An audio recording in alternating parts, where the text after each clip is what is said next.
TikTok had recently decided to ban me permanently. What they suggested, they gave me the right to appeal, which I did. I sent them an email and said, hey, is this due to alleged misinformation or disinformation?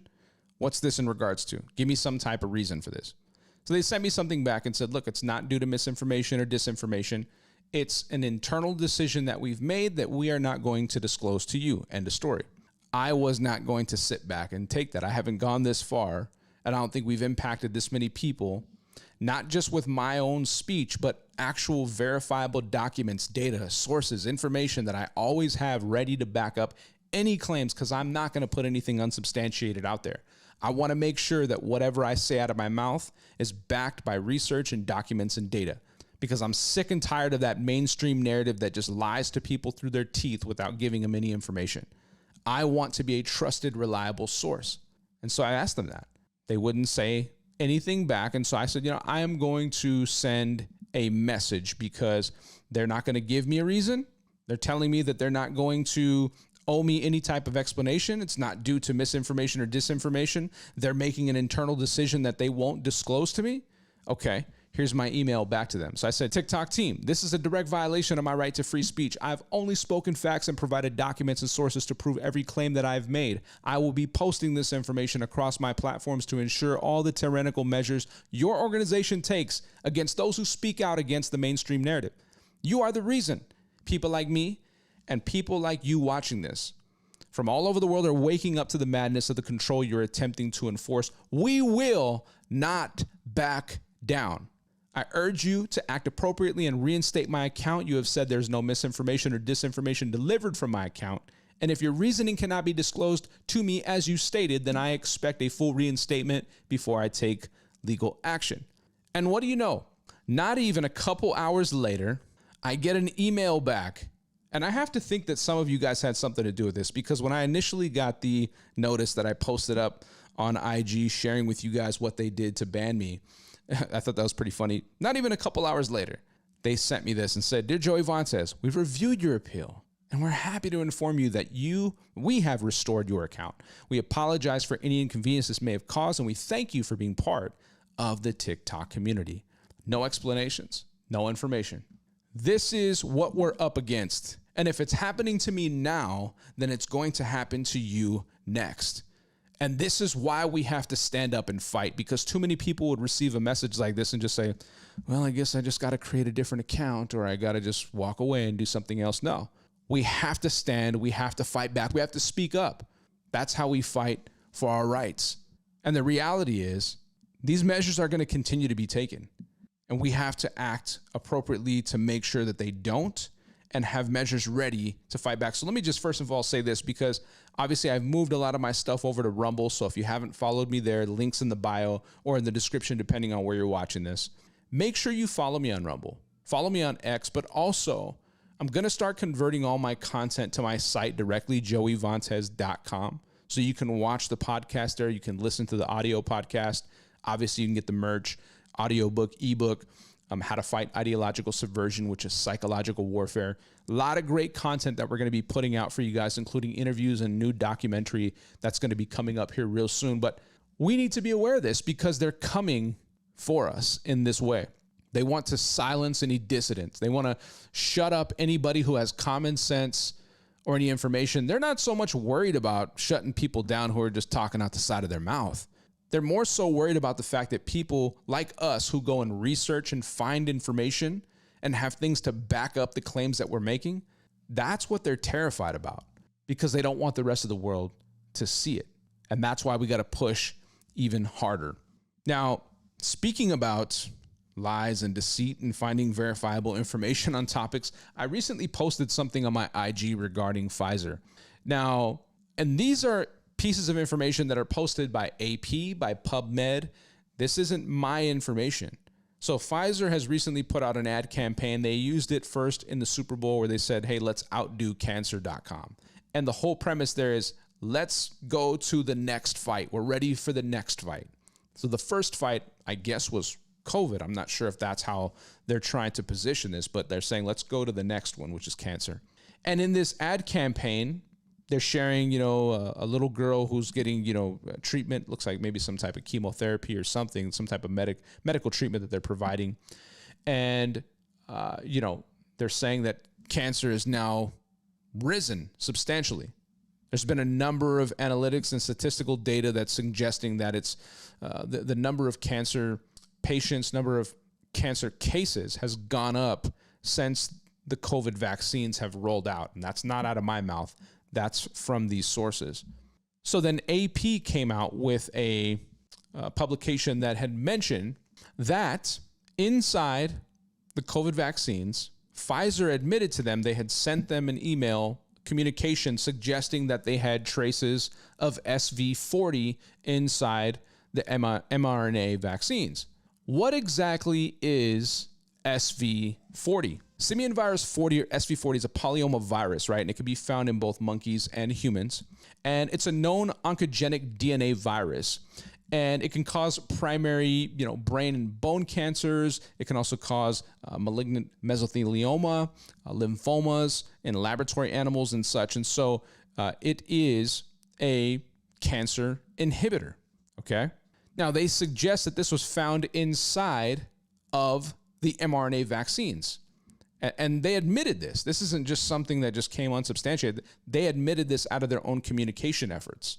So when they had suggested this, people were going back and saying, okay, COVID shots came out. Then other experts were saying, well, now there's been this rise in cancer. Okay, rise in cancer cases. All right, now we go back and we found out that there's this SV40 traces that are inside of the Pfizer vaccines and the mRNA vaccines, including even Moderna. And they even said it themselves out of their own mouth. And now they're saying, let's go to the next fight, which is cancer. Could it potentially be that they caused both the problem and are now providing or creating the solution for it? And not necessarily to cure cancer, but a very expensive treatment that can be utilized as a means to profit from. And so a lot of people are insinuating, experts are insinuating that that is very possibly the case. Now, there's been a number of things around it that are saying that that is not true. They've tried to spin the narrative. And when you go down in the fact-checking websites, you'll actually find that down below when they start describing the fact check or why it's false, they say, oh, yes, SV40 is found inside of the mRNA vaccines, but it's very low and it's not enough to really be cancer-causing. And it's actually been used in quite a few other vaccines as well. In the past. And so this is not uncommon for SV40 to be used in these ways. Why would you put a cancer inhibitor inside of a vaccine, period, to begin with? Why would that even be necessary? I'm not a scientist, so I'll leave that for the experts to decide. But something about that from a common sense standpoint simply doesn't seem right to me. And I don't know how many of you have known about that. I actually have spoken to a number of people throughout social media who have connected with me, including a cousin of mine who has mentioned that her mother took the vaccine and the booster and then developed a cancer. And unfortunately, that family member has passed. And it pisses me off for the fact that these things are occurring. People are actually losing loved ones. And what our online communities are more concerned about is protecting the image of Big Pharma. They're not so much concerned about protecting the lives of actual citizens and people who have bought into the marketing tactics and the scare tactics that were utilized by these various companies, including our own government, to force people into the corner to accept these things, even for jobs and positions. I've spoken with other people, nurses, doctors, or people working in different fields that were required by the laws and the statutes of their corporations, their hospitals, their agencies, that they had to take the vaccines or else they would be out of a job, that are now involved in class action lawsuits due to this.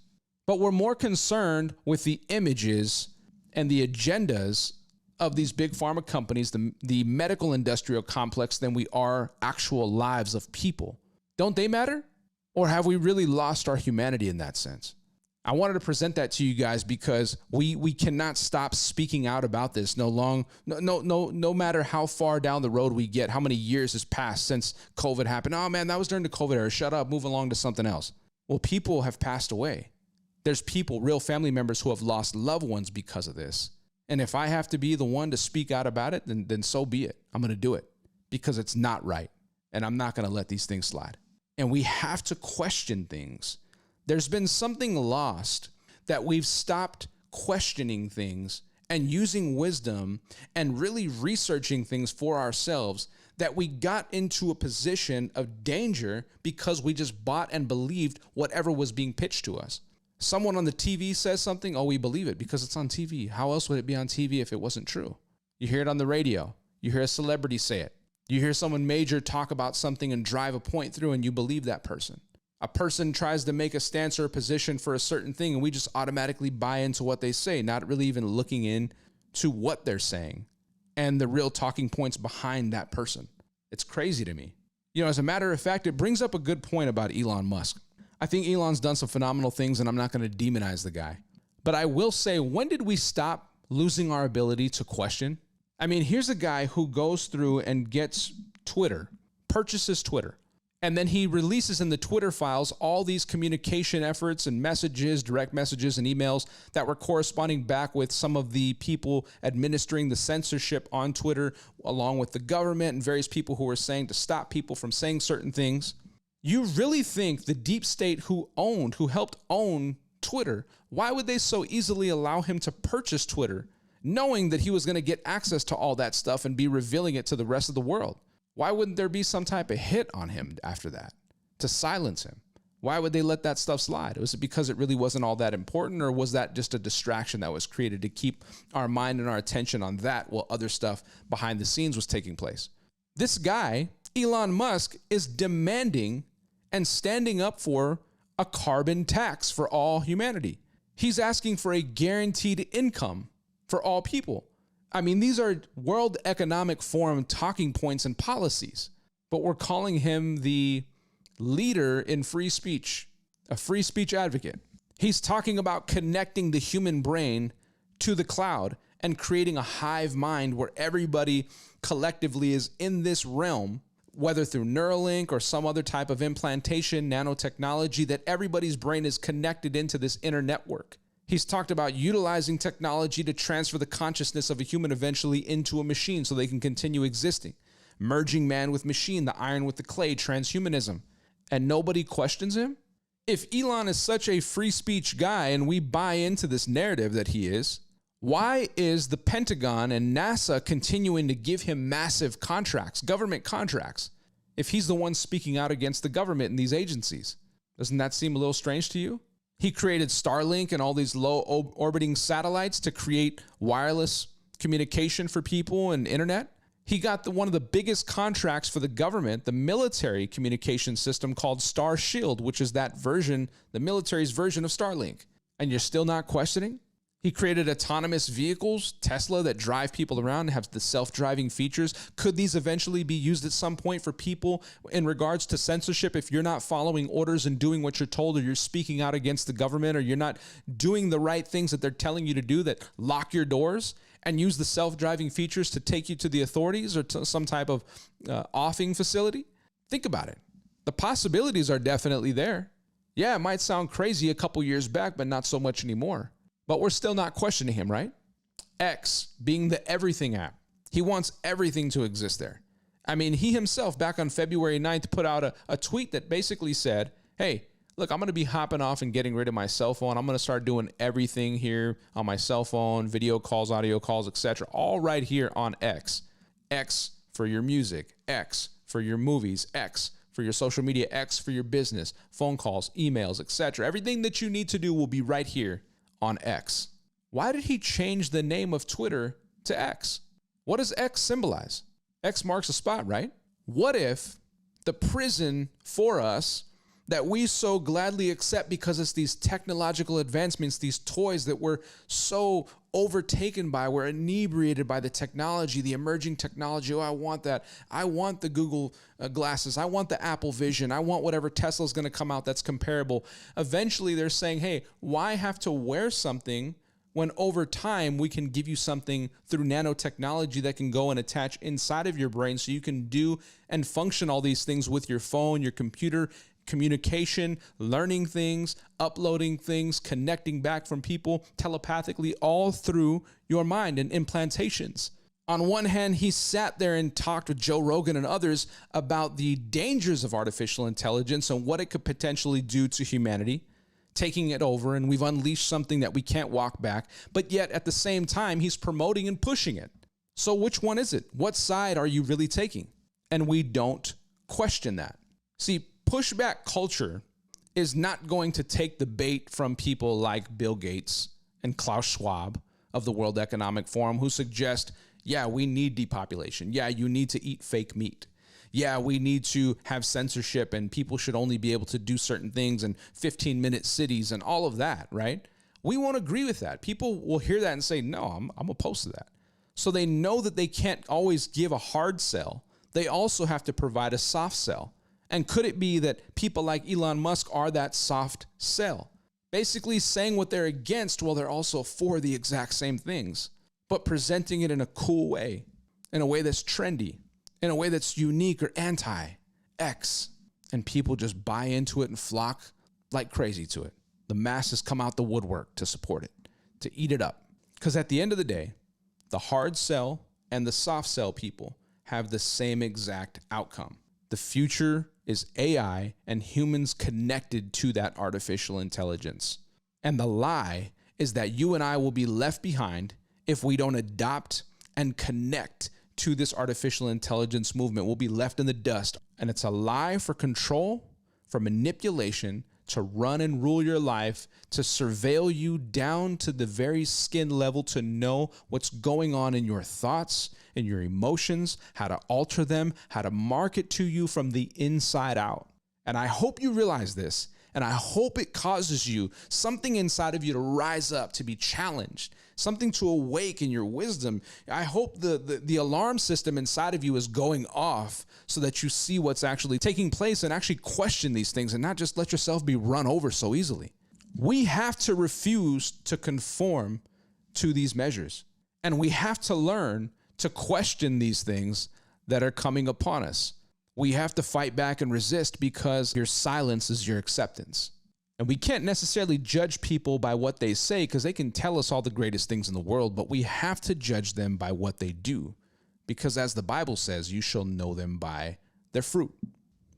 But the problem is that most of us are too busy being entertained, too consumed with entertainment. I think of just this past Sunday, the Super Bowl. How many families, how many people were swarmed around a big screen at a public location or in their own home? How many people went to these games spending, I saw a video of people spending $8, $10, $20, $30,000 for tickets to the Super Bowl. To me, that's the most stupid thing in the world. You're paying to watch these people, paying salaries, paying organizations to pay their players while you're going broke. While you're struggling economically, you're paying them, putting money in their pocket. But here people are so indulged in entertainment. There's a $95 billion package that they just approved. Obviously, it has to go through the House, but they just approved it. We're so consumed and worried about all the wrong things, and we're consumed with entertainment. We're being held down and manipulated, and our mental focus, our energy, our attention is being soaked up by being entertained. So while we're being entertained, our world is crumbling around us, but we won't believe that that's the case, because we've always been free. We've always been America, and things will never change. Things will never be the way that they really talk about on the news. We just, these things, they talk about them, they'll pass, and we'll be right back to the same old way of life. Well, let me tell you what happened to Rome in 410. When the Ostrogoths came through with the Vandals, poured down as they were coming down into Rome. You know what happened? They were 180, 70 miles away, destroying everything in their path on the way down, burning everything to the ground, total destruction and annihilation. And while they were coming down, Rome had heard about this, but the majority of people stood back and said, you know what, this is laughable. Hey, you know what, we're going to get drunk. We're going to entertain ourselves. We're going to go ahead and have a good time. Let's go down and watch in the Colosseums. Let's go down and follow the horse races and throw in bets and cast money and entertain ourselves. And they were so consumed with entertainment because they were so drunk off of freedom and the fact that they had always had it and they thought they always would. That as these These vandals and these Ostrogoths were coming down 20, 10, 5 miles away, burning everything in their path, total destruction and annihilation, that these Romans sat there and died being entertained to death. And is that not the same fate of the United States and the free world as we sit back and are distracted by these things that they're putting in front of us to keep our attention while they take everything from us? It's time to wake up. And I want to bring that to your attention because there's too many things that are too important for us right now and for our future and the future of our children and the next generations that we have to fight back, guys. Now, it seems bleak, dark. Why are you just talking about all this destructive stuff, Joey? Doom and gloom.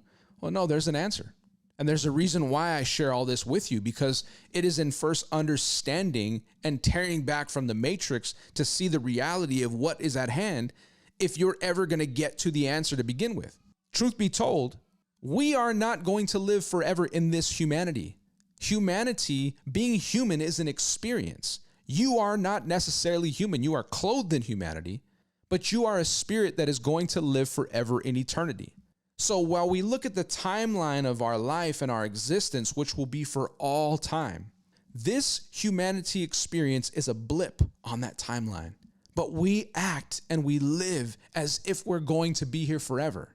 And as scripture tells us, where your treasure is, there your heart will be also. But the treasure that's here on this earth is where moth, rust can destroy, thief can break in and steal, things can be stripped and taken from us. But when you lay up for yourselves treasures in heaven, there's nothing that can take that because it's secured by the creator of the universe. Wouldn't you then want to know and get to know and take the time in this existence to get to know the creator of the universe, to get closer to the one who made you, who formed you, who fashioned you, and where you will be existing for all time, which is in eternity? Why wouldn't we be turning our time and our attention there? And the hope is that while there is all this destructive behavior because of sin that came into the world that is destroying everything in the path, that we would not turn to God. Why would we not turn to him and accept his son Jesus, who died for us and rose again on the third day, so that we can be forgiven of our sins and find an eternal hope, knowing that in this life, I don't have to worry about taking heart in man, in politics, in any one person or any complex or industry. I don't have to do that because my hope is in God, who exists and who created all things. And if I live for him and I get to know him, then guess what? I'm preparing for the place that I know I'm going to go to forever. So that regardless of what happens in this existence, that's not my concern. I will fight while I'm here. I will stand up while I'm here. I will not bow down while I'm here. But I know ultimately where I'm going to, and that this is not the end of all things. So as dark and as destructive as things look right now, I know the future hope that awaits me, that I look forward to, that I cannot wait to get to. And I'm going to share this same hope with as many people as I possibly can so I can get them to that place with me. That's what it's all about. So I'd love to share more of that with you and have conversations with you guys and give you that same hope that I've found, because it's made my life so much more peaceful. I know the security for myself and for my family. But while I'm here, make no mistake about it, I will fight, I will stand up, and we must do it together, because we need to fight back and resist as much as we possibly can. But get to know your creator and understand that your hope cannot be in things of this world that are passing away, but in the creator of the universe, who designed you so that you can know him in a personal way and reach the maximum level and potential of your existence, fulfilling your purpose and filling the gap in your life that can only be filled with his love and relationship with you. So I hope that rings true to somebody out there. Guys, DM me, message me if you want to talk more about that. You can also drop information right here in the comments as well. I'd love to hear from you. If you find value to this content, smash that thumbs up. Make sure you subscribe to the channel, hit the bell for notifications so you know when I drop new content across all my platforms. New documentary coming soon. I cannot wait to share this with you guys. It's so powerful. I think it's going to be great, and I think you're going to love it. Until next time, remember what was said here today and continue to fight those psyops. I'll see you soon.